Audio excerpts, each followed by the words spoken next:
Assalamualaikum warahmatullahi wabarakatuh. Kembali lagi bersama saya Mat Habib Salam dalam Ku Bisa, Aku Bisa, Kamu Bisa. Halo rekan-rekan sekalian, apa kabar? Mudah-mudahan rekan-rekan sekalian dalam keadaan sehat walafiat tanpa kurang satu apapun. Amin, amin, amin ya robbal alamin. Rekan-rekan sekalian, di pagi hari ini Ku Bisa bekerja sama untuk kesekian kalinya bersama ICCN atau Indonesia Career Center Network. Lalu kami juga bekerja sama dengan Google Indonesia, dan tidak ketinggalan kami juga bekerja sama dengan Kementerian Pendidikan dan Kebudayaan Republik Indonesia. Rekan-rekan sekalian, kami juga tidak lupa kami bekerja sama dengan Ikatan Alumni Universitas Negeri Malang, Jawa Timur atau yang biasa disingkat dengan IKUM untuk mewakili kampus tercinta Universitas Negeri Malang, Jawa Timur. Rekan-rekan sekalian, dengan sangat bangga saya persembahkan untuk Anda, inilah dia Ku Bisa Goes to Campus episode ke-431, dan kali ini kami hadir dengan mengusung tema sudah wisuda, saya harus apa? Nah, pertanyaan keren ya. Seperti apa sih jalannya keseruan di webinar pada pagi hari ini? Nah, teman-teman, langsung saja kita akan menuju ke inti acara. Namun sebelum kita pergi menuju inti acara, saya bersama tim Ku Bisa akan memberi tahu bahwa selama kurang lebih 90 menit ke depan kami berharap teman-teman semuanya tidak malu nanti untuk bertanya, karena nanti akan ada sesi Q&A atau sesi tanya jawab pada 30 menit terakhir nanti, di mana kami juga akan menyediakan 2 buah voucher belajar gratis dari divisi webinar Ku Bisa. Caranya sangatlah mudah, teman-teman hanya cukup memberikan pertanyaan unik ataupun pertanyaan menarik bukan di kolom chat, melainkan di kolom Q&A. Jadi pastikan untuk membawa semua rasa kepo dan penasaran teman-teman semuanya untuk bisa bertanya kepada narasumber kami nanti. Dan tentu saja narasumber kami pula yang nanti akan menentukan siapa yang akan keluar sebagai pemenangnya alias yang punya pertanyaan terbaik. Dan teman-teman, kami juga masih punya hadiah pamungkas yaitu e-sertifikat. Insya Allah link sertifikatnya akan kami berikan tepat sebelum acara ini berakhir. Jadi please stay tune terus sampai acara ini selesai. Baiklah rekan-rekan sekalian, di siang hari ini saya sudah tidak sendiri. Saya sudah ditemani oleh tamu-tamu saya yang luar biasa, jagoan-jagoannya ilmu pengetahuan dan dunia pendidikan di Jawa Tengah dan Jawa Timur atau kisaran Yogyakarta ya. Dan rekan-rekan sekalian, yang pertama, beliau merupakan seorang sekjen atau sekretaris jenderal dari PPIKUM ya, Ikatan Keluarga Besar Alumni Universitas Negeri Malang, Jawa Timur. Siapakah beliau? Langsung saja kita sambut sama inilah dia. Halo, assalamualaikum dan selamat pagi Ibu Dokter Anda Fatmawati. Ya, terima kasih Mas Habibi. Assalamualaikum warahmatullahi wabarakatuh. Selamat pagi, salam sejahtera bagi kita semuanya. Yang saya hormati para narasumber webinar pagi hari ini, 2 orang yang masih sangat muda ya, masih muda semua, dan ini saudara kandung karena dulu sama-sama IKIP Malang, kemudian juga IKIP Jakarta. Kemudian IKIP Malang tahun 1999 berubah menjadi Universitas Negeri Malang.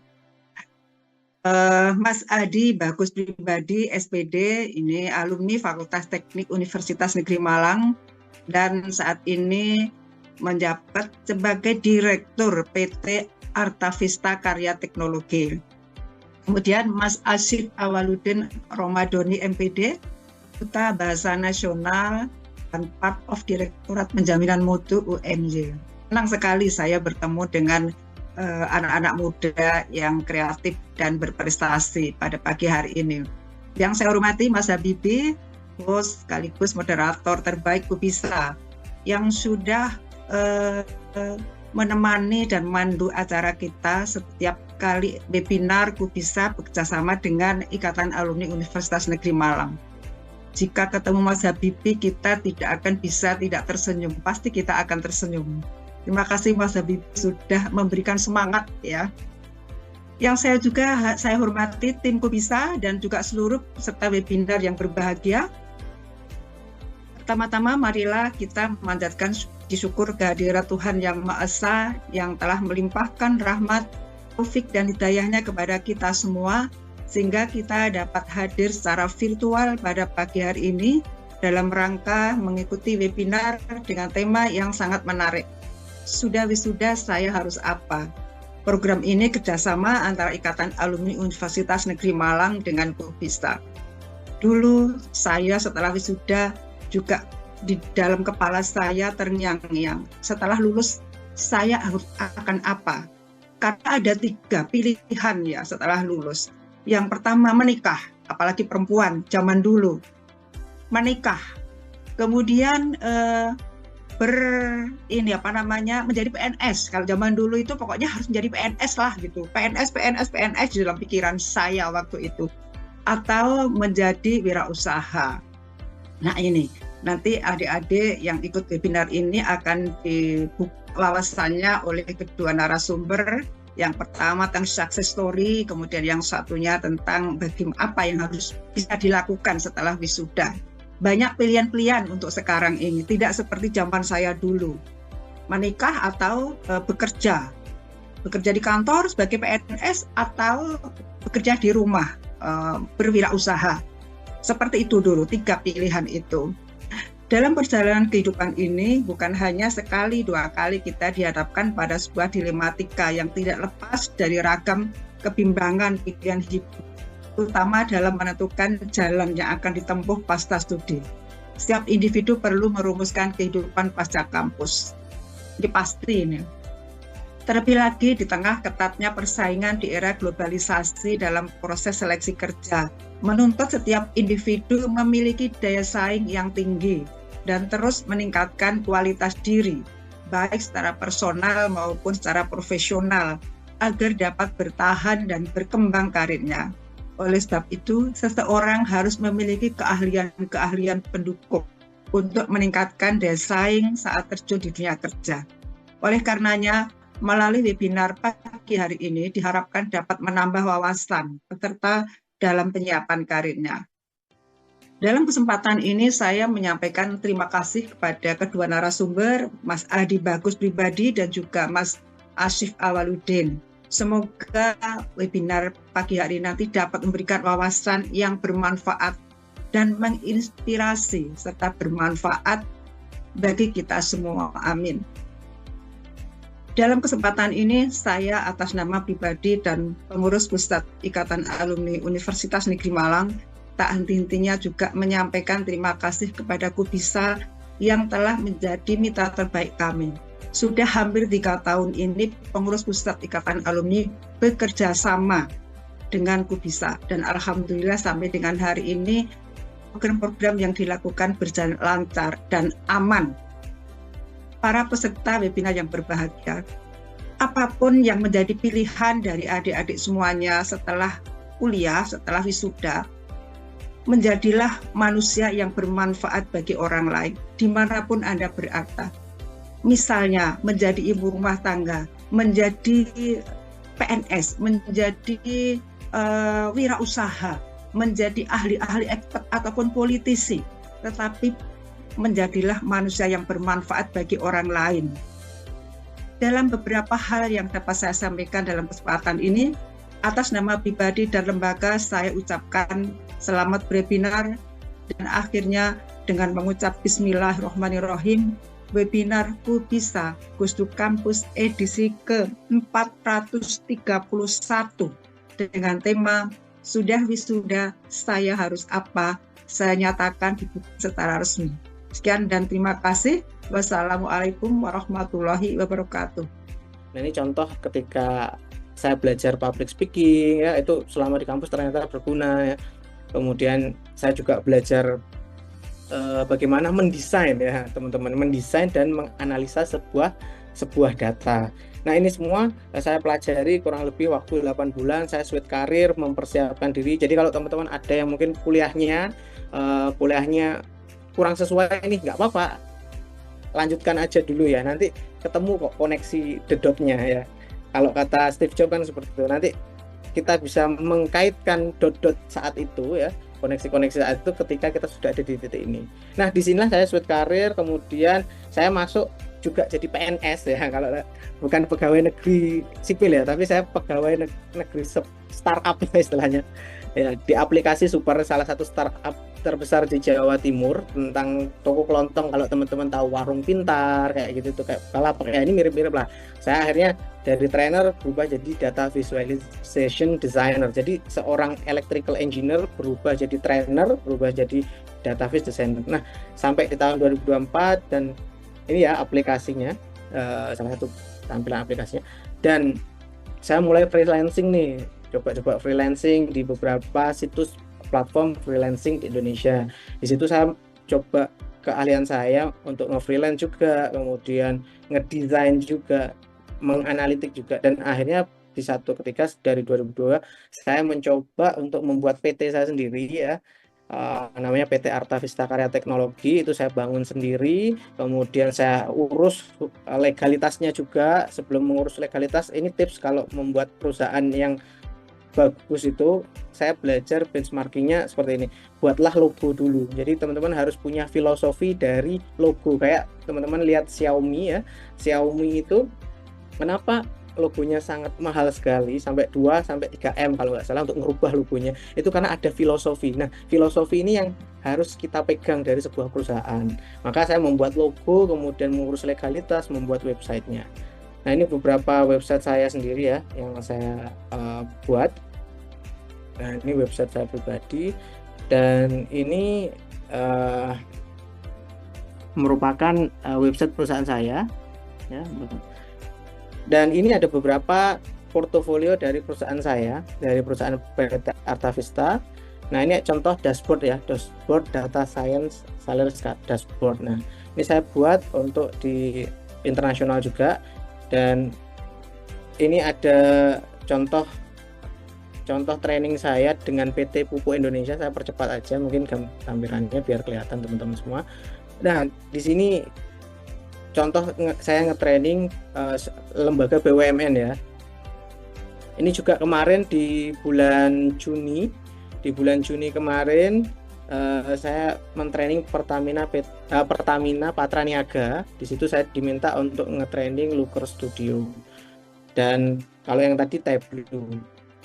Nah, selanjutnya ini beberapa klien kami yang pernah kita tangani, mulai dari lembaga training maupun lembaga proyek ya, project base. Jadi ada beberapa klien kami kayak BUMN maupun kementerian maupun instansi swasta lain itu yang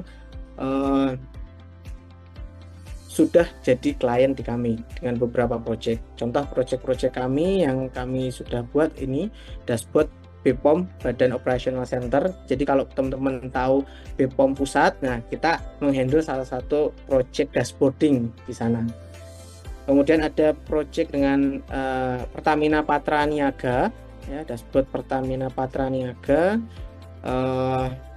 tentang touch up ya. Jadi kalau teman-teman tahu seluruh SPBU ya, itu yang menghandle dashboardnya itu alhamdulillah PT Arta Vista Karya Teknologi. Dan juga ada beberapa contoh dashboard lain ini. Ya, Pupuk Indonesia, ini Pupuk Harian Indonesia kita juga garap. Nah, di luar ini semuanya tim saya dan saya ya untuk desainnya. Nah, itu mungkin, dan ini terakhir ya untuk portofolio kami di annual report. Nah, teman-teman bisa lihat di sini annual report kita dipercaya oleh Pertamina Foundation selama 2 tahun untuk membuat annual report di sana. Nah, itu sih mungkin gambaran secara pengalaman saya dari bidang teknis, switch karir ya, kemudian membuat usaha sendiri. Mungkin kalau ada diskus, monggo. Assalamualaikum warahmatullahi wabarakatuh. Trennya ini mau sudah wisuda atau wes udah? Mungkin wes udah itu dalam bahasa Jawanya adalah wes udah. Wes itu kan sudah. Udah itu udah, berarti sudah. Ya kan teman-teman? Wisuda atau wisuda? Wisuda itu berarti selesai, teman-teman, konotasinya. Ya kan? Saya hanya menyampaikan bahwa wisuda itu hanya perayaan dari apa yang sudah teman-teman lakukan selama studi. Baik itu skripsian, tesisan, disertasian gitu kan. Dan juga teman-teman menyelesaikan administrasi di kampus. Tetapi yang paling penting di sini adalah teman-teman, wisuda itu adalah jalan awal, start teman-teman untuk memulai masa depan teman-teman. Mau bukti? Nanti saya akan jelaskan teman-teman. Karena apa? Karena ada yang menyebutkan wis udah gitu kan. Jadi setelah tadi yang disampaikan oleh Bu Fatma, setelah wisuda mungkin ada yang langsung menikah atau mungkin ada yang langsung apa seperti itu, gambling gitu kan. Apalagi tren sekarang mau PPG dulu atau mungkin mau S2 dulu. Kalau itu yang jurusan keguruan, ya kan teman-teman. Tapi di satu sisi pilihan apapun itu membuat kita gambling. Bener gak sih seperti itu? Oke, mungkin saya akan membuat analogi seperti ini teman-teman. Setelah teman-teman lulus, setelah teman-teman wisuda, itu tuh pasti akan ada pertanyaan, mau kemana, mau ngapain seperti itu. It seems like kayak di negara kita tercinta ini, ya kan teman-teman, pertanyaan-pertanyaan seperti itu kan pasti ada. Kapan nikah kayak gitu. Setelah lulus mau ngapain? Nikah. Kapan nikahnya? Gitu kan. Kayak Instagram apa ya? Apa namanya? Kayak di akun Instagram saya agak lupa gitu kan ya. Itu juga saya nge-follow kebetulan. Agak receh ya emang gitu kan. Atau mungkin di Indonesia doang gitu kan. Ada pertanyaan-pertanyaan yang seperti ini. Ya kan, habis lulus mau kemana, kerjanya apa, kalau misalkan kerja gajinya berapa, kalau misalkan udah kerja gajinya berapa, kapan nikah gitu kan, kalau misalkan udah nikah kapan punya anak, dan lain-lain. Semua pertanyaan itu berputar kepada netizen kita, entah di sosial media ataupun di masyarakat kita, di lingkungan sekitar kita, teman-teman. Percaya nggak sih teman-teman merasa bahwa pertanyaan-pertanyaan ini tuh so annoying gitu kan? Don't call me mbak. It seems like seperti itu ya teman-teman ya. Itu mirip-mirip seperti itu. Tapi di sisi lain, justru membuat kita lawah pikir atau overthinking jangan-jangan. Saya membuat analoginya seperti ini teman-teman. Mungkin ketika teman-teman menghadapi pertanyaan itu, apalagi teman-teman yang fresh graduate belum punya kerjaan atau mungkin belum set rencananya ngapain, pasti akan menghadapinya seperti ini.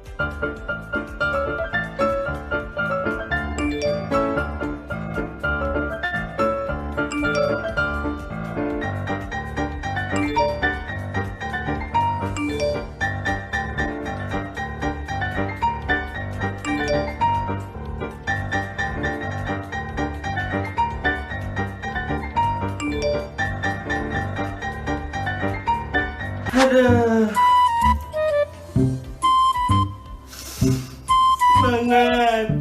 Semangat ya teman-teman ya. Atau mungkin di videonya enak aja.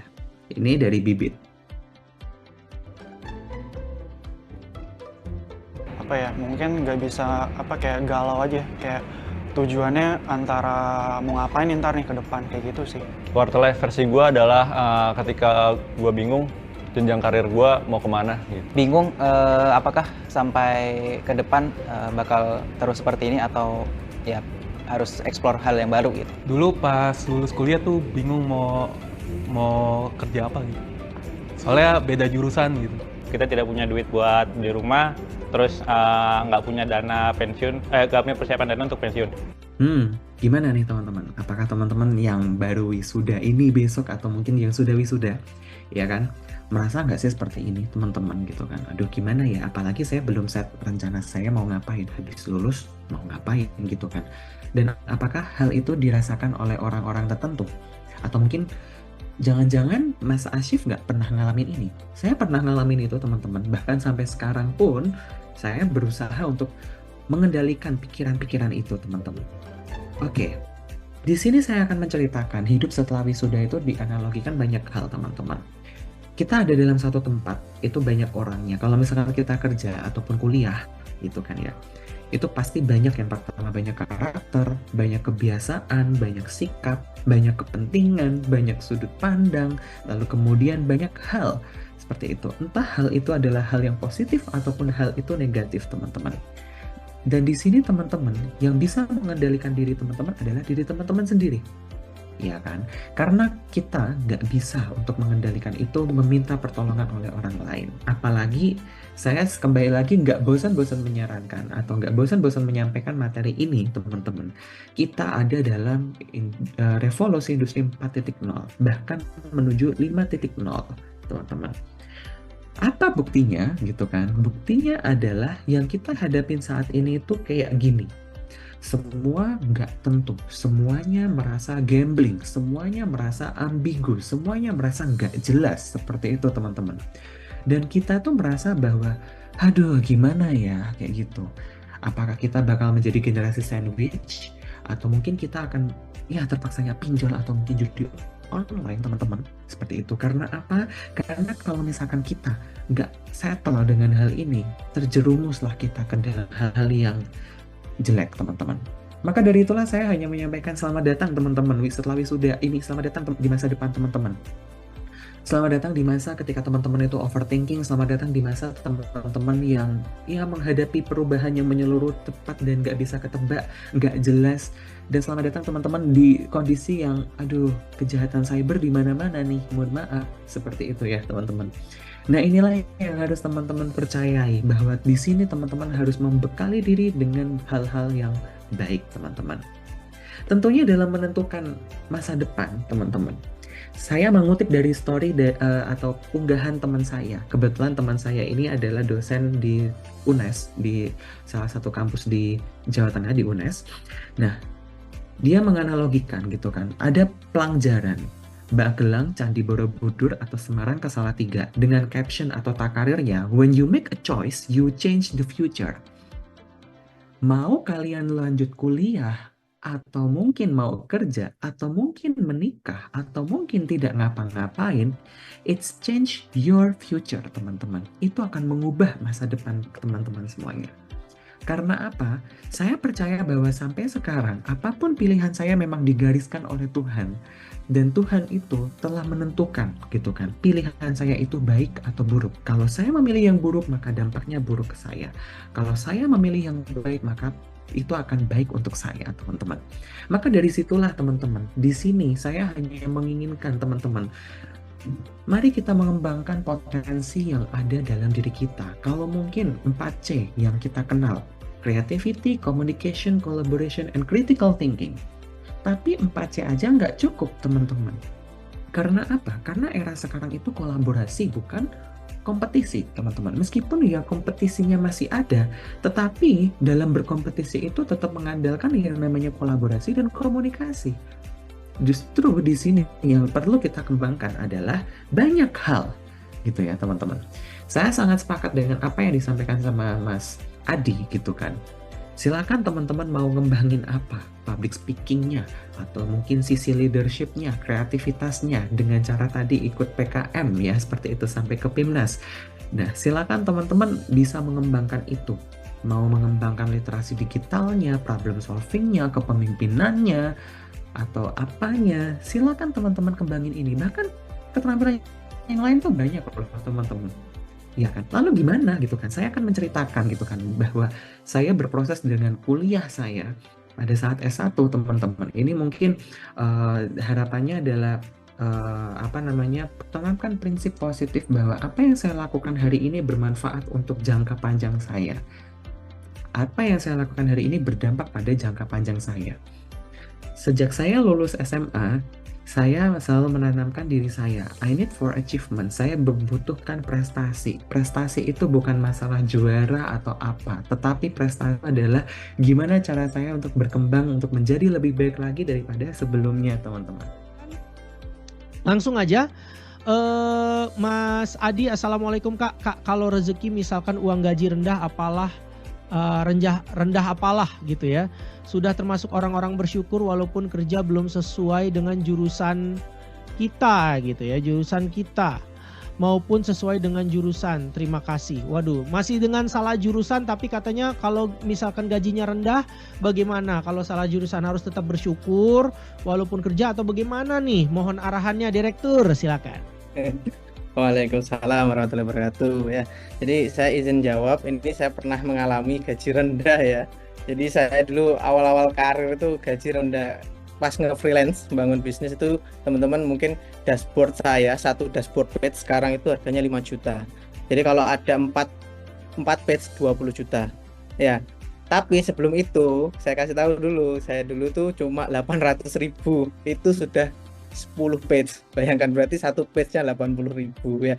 Satu page dashboard yang saya tampilin tadi. Nah, itu gimana? Apakah kita termasuk orang bersyukur? Bersyukur itu menurut surat Ibrahim ya, wah saya 7 itu kan, kalau kita bersyukur maka Allah akan tambahkan nikmat kan, seperti itu. Kalau kita tidak bersyukur maka Allah akan berikan azab. Nah, bersyukur di sini kalau teman-teman memang nggak cocok di situ, jangan ngedumel di belakang ya. terus ngejelek-jelekin manajemen, itu yang paling dihindari. Wah, ini gajinya baru masuk sudah banyak, aku lama nggak. Ya, saran saya kalau teman-teman mau berubah ya, jangan ngedumelin bosnya atau manajemennya. Kalau teman-teman memang merasa belum terbayarkan di situ, pasti ada ilmu yang teman-teman dapat. Nah, itu rasa syukurnya harus ditambah. Oh, saya dapat ilmu baru nih. Mohon maaf nih, saya ilmu di bidang training, dulu sebelumnya saya elektro, terus belajar. Itu kan sulit karir banget nih. Nah, maka dari situ teman-teman syukuri ilmunya dulu ya. Kalau teman-teman sudah merasa, wah saya nggak bisa di sini terus, ya sudah, teman-teman pindah ke suatu instansi yang lebih bonafit ya, yang cari gajinya, salary-nya bisa 2 digit ya. Kalau awalnya kan 1 digit, nanti 2 digit ya, 2 digit sekitar 10-20 juta itu bisa kalau teman-teman main di software kayak gitu itu bisa. Ataupun kalau saya kemarin punya kenalan MC juga, itu cuma berapa jam itu bisa berapa juta, itu bisa kok. Jadi jangan hanya puas ya dengan mungkin kalau saya sekarang ya diterima dulu, tapi cari ilmu lagi kayak tadi Mas Asyif tadi ya, ilmunya kan banyak nih, public speaking, cari terus ilmunya ya, nggak hanya di bidangnya gitu. Sama kayak saya, nggak hanya di bidangnya, terus mencari ilmu baru, ilmu yang sangat banyak. Kemudian teman-teman cari tempat yang bagus ya, bonafit. Kalau memang nanti sudah ngerasa, wah saya di satu instansi ini sudah nggak cukup nih, kayaknya saya nggak bisa digaji cuma 20-25 juta buat perusahaan. Nanti bisa 3 digit, bisa 4 digit, bisa, insya Allah seperti itu gitu ya. Kalau sudah nggak puas dengan digaji ya, kalau bisa menggaji. Itu sih pesan saya. Aku punya pertanyaan terakhir gara-gara kamu ngomong itu. Mas, udah pernah ngerasain sakit diberikan gaji 1 digit terus udah kayak gitu, akhirnya mencoba untuk freelance gitu kan ya, untuk freelance, terus sekarang Mas ada di posisi direktur. Apa rahasianya biar orang udah punya gelar, udah jadi direktur, apa rahasianya biar tetap bersyukur dan tidak sombong, Mas? Boleh dong Mas, monggo. Ya, ini saya mengambil ilmunya salah satunya dari Pak Ipo Santosa ya, tentang currency kalau nggak salah bahasa Indonesia nilai mata uang ya, tapi kalau kita ambil kata dasarnya kan current. Kalau di listrik itu namanya current, itu arus. Nah, gimana bisa currency itu harus terus mengalir, intinya gitu, keuangan harus terus mengalir. Itu ada 3 cara yang saat saya ikut seminar bisnis itu ada 3 cara. Yang pertama bukan menabung, ternyata di bukunya Rich Dad Poor Dad itu juga bukan menabung. Jadi yang pertama itu sedekah. Sedekah. Why? Yang kedua gimana story? Why? Kenapa bisa sedekah? Iya, kenapa bisa sedekah? Karena nanti ada jalur langit. Jadi nggak hanya di jalur bumi. Kalau jalur bumi, keilmuan teman-teman pasti sudah banyak lah ya, teman-teman belajar marketing, belajar mungkin ilmu teknis. Nah, nanti jalur langit itu kayak saya nih, mohon maaf ya, ini bukan apa-apa, tapi saya juga heran juga kenapa BUMN sekelas Pertamina, Patraniaga, BPOM, kemudian Pupuk Indonesia itu nyari saya di antara mungkin orang-orang yang lebih hebat dari saya ya. Kalau di bidang training mungkin ada Pak Jamil Azaini kayak gitulah, tapi saya di bidang teknis juga, di data analis. Nah, maka dari itu yang menjalurkan Tuhan kita ya. Saya percayanya seperti itu ya.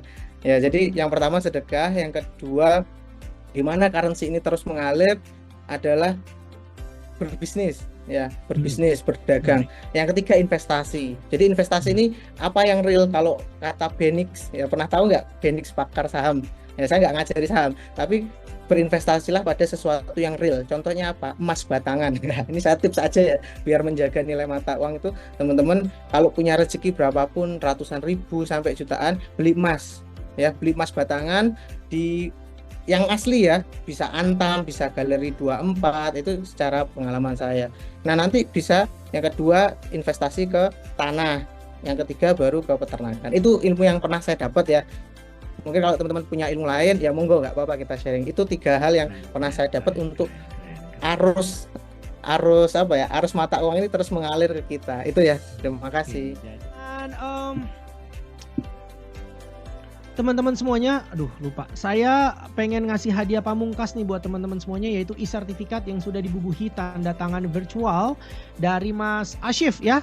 Untuk itu kita akan langsung berikan kepada teman-teman semuanya. Yuk Mas Aceh dalam hitungan 5, 4, 3, 2 dan silakan ambil link sertifikat kamu, tapi jangan lupa isi terlebih dahulu form feedbacknya. Sekali lagi saya mengucapkan terima kasih banyak kepada teman-teman yang sudah hadir di sini, teman-teman alumni. Keren-keren, selamat ya. Kalian lulus. Mudah-mudahan bisa menjadi lulusan atau alumni yang baik dan juga sukses ya. Kalau mulai dari bawah jangan takut, karena apa? Biasanya yang dari bawah itu yang akan naik terus ke atas ya. Kalaupun ada gangguan, tetap semangat, jangan hanya berhenti di situ tapi juga nanjak terus. Jangan lihat ke bawah nanti takutnya jatuh. Pokoknya nanjak terus sampai ke puncak. Oke? Dan kalau bisa, kalau udah mendekati puncak, kalau pengen ngelihat ke bawah hanya untuk membantu teman-temanmu atau area-area keluargamu untuk bisa naik ke atas puncak. Oke, seperti itu. Kalaupun sempat terjatuh, bangkit lagi. Kalau pengen, saya jadi ingat beberapa pepatah gitu ya, terutama dari Jepang, karena saya D3 pertama saya Jepang, D3 kedua saya komunikasi, dan S1 saya komunikasi. Jadi kalau nggak salah ada pepatah Jepang gini, kalau jatuh 10 kali harus bisa bangkit 100 kali. Jadi yuk kita bangkit bareng-bareng ya. Dan rekan-rekan sekalian, saya mengucapkan juga terima kasih kepada rekan-rekan yang sudah bekerja sama dengan kami. Yang pertama saya ucapkan terima kasih adalah ICCN atau Indonesia Career Center Network. Lalu kami juga mengucapkan terima kasih yang sangat-sangat deep banyaknya kepada Google Indonesia dan juga Kementerian Pendidikan dan Kebudayaan Republik Indonesia. Kalian keren banget, terima kasih. Salam sampaikan saya kepada orang-orang yang ada di sana. Terima kasih banyak. Saya juga mengucapkan terima kasih banyak kalau ada yang menonton rekaman ini. Saya juga mengucapkan terima kasih banyak kepada seluruh universitas yang pernah, seluruh universitas dan tim CDC, seluruh seluruh rektor yang pernah mampir ke sini. Saya ucapkan terima kasih banyak dari Sabang sampai Merauke. Terima kasih Anda semuanya, keren-keren semuanya, menginspirasi saya. Saya juga mengucapkan terima kasih banyak kepada kampus tuan rumah, yaitu Universitas Negeri Malang Jawa Timur. Terima kasih banyak yang sudah mempercayakan Kubisa dan juga IKUM untuk bisa mewakili Universitas Negeri Malang di banyaknya kampus-kampus yang ada dari Sabang sampai dengan Merauke ya. Terima kasih banyak juga saya ucapkan kepada narasumber-narasumber keren kita di pagi hari ini. Ibu Fatmawati, terima kasih banyak. Mohon maaf lahir batin, maafin Habibie kalau punya banyak salah, tapi Habibie pengen ngucapin terima kasih banyak. Insya Allah nanti kalau Habibie main ke Malang, Habibie janji akan nyamperin Ibu. Jangan sombong-sombong ya Bu ya. Jangan sombong-sombong. Enggak lah. Pokoknya masih terima Habibie kan ya Bu ya. Terima dengan tangan terbuka ya. Terima kasih banyak Ibu Fatmawati. Dan juga salah satu alumni terbaiknya dari kampus tuan rumah, yaitu Mas Adi Bagus Pribadi. Matur sembah nuwun pisan Mas Adi, terima kasih banyak.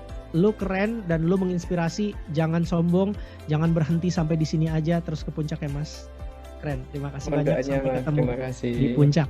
Dan Mas Asyif, kayaknya gue nggak pengen ini menjadi yang terakhir. Kapan-kapan kalau gue ke Jogja kita ngopi bareng, karena kita tetangga kan, Kudus Jepara tuh tetangga lo Mas. Iya, aku di Jepara nih bisa main. Oh lagi di Jepara sekarang? Oke. Kalau buat semua saudara-saudara yang ada di sana, dan mudah-mudahan kalau misalkan ada waktu kita live Instagram bareng ya Mas. Oke, dengan senang hati. 2 bulan lagi aku menata hati dulu ya. Terima kasih sekali lagi rekan-rekan sekalian. Tidak ada satupun kata-kata yang bisa menggambarkan sedih haru saya untuk bisa pisah dengan teman-teman semuanya.